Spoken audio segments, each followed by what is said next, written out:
Hi అండి, నమస్తే. Welcome to my channel Lakshmi Ramana recipes.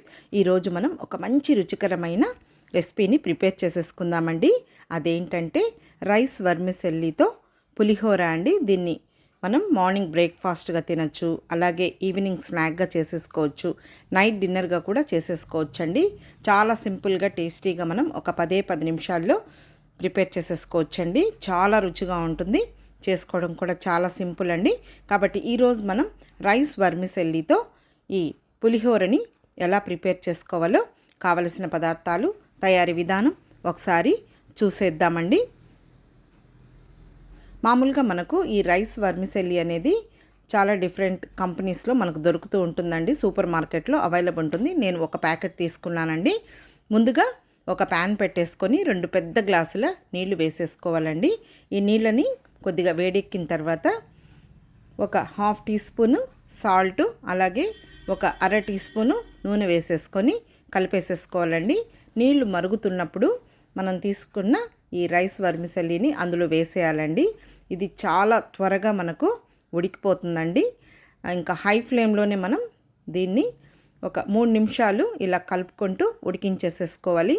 మరీ ఎక్కువసేపు మనం ఉడికించుకున్నామంటే మెత్తగా అయిపోతుందండి, అంత టేస్ట్ ఉండదు. చూడండి, ఈ విధంగా మనకు ఒక 3 నిమిషాలు ఉడికించుకుంటే సరిపోతుందండి. ఇప్పుడు స్టవ్ ఆఫ్ చేసేసుకొని దీన్ని మనం వడగట్టేసుకోవాలండి. వెంటనే వడగట్టేసేసుకోవాలి.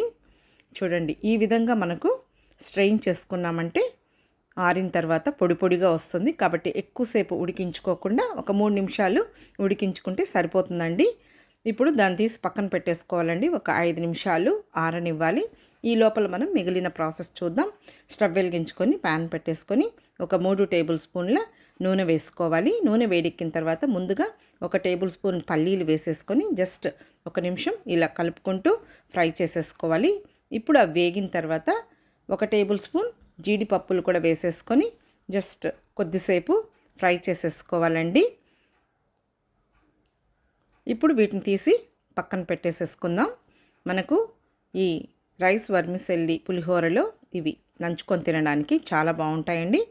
ఇప్పుడు ఒక 1/2 టీ స్పూన్ ఆవాలు, అలాగే 1 టేబుల్ స్పూన్ పచ్చిశనగపప్పు, 1 టేబుల్ స్పూన్ మినప్పప్పు, ఒక 1/2 టీ స్పూన్ జీలకర్ర వేసేసుకోవాలండి. కొద్దిగా పోపు దినుసులు అనేది ఎక్కువగా వేసుకుంటే మనకు తినేటప్పుడు పంటికి తగులుతూ చాలా బాగుంటుందండి.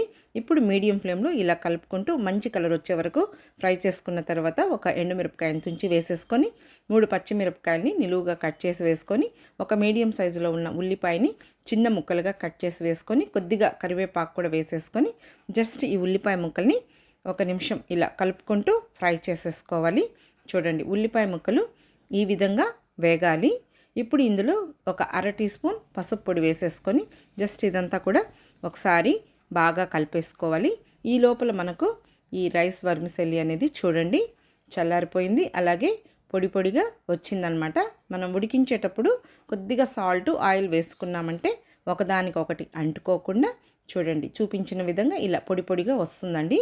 ఇప్పుడు మనం కొద్దిగా వేసేసుకోవాలి.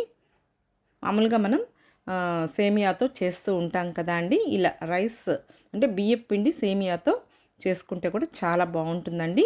ఇప్పుడు ఇదంతా కూడా ఒకసారి బాగా కలిపేసేసుకోవాలి. జస్ట్ 1 నిమిషం మాత్రమే ఫ్రై చేసేసుకోవాలండి. హై ఫ్లేమ్ పెట్టకుండా లో ఫ్లేమ్లోని ఇదంతా కూడా బాగా కలిపేసేసుకోవాలి. ఇప్పుడు స్టవ్ ఆఫ్ చేసేసుకోవాలండి. ఇప్పుడు నేను ముందుగా వేయించి పెట్టుకున్న ఈ పల్లీలు, జీడిపప్పులు వేసేసాను. అలాగే కొద్దిగా కొత్తిమీరను కూడా సన్నగా చాప్ చేసి వేసేసాను. తర్వాత ఒక అర్ధం నిమ్మకాయని తీసేసుకొని రసం పిండేసానండి. వేడి మీద వేయకుండా మనం స్టవ్ ఆఫ్ చేసుకొని కొద్దిగా గోరువెచ్చగా ఉన్నప్పుడు పిండేసుకుంటే సరిపోతుందండి. వేడి మీద వేసామంటే మనకు చేదని అనిపిస్తుంది. ఈ నిమ్మరసం వేసిన తర్వాత జస్ట్ మళ్ళీ అంతా ఒకసారి కలిపేసేసుకోవాలి. అంతే అండి, రెడీ అయిపోయింది. ఇప్పుడు నేను ఒక ప్లేట్లోకి డిష్ అవుట్ చేసేసానండి.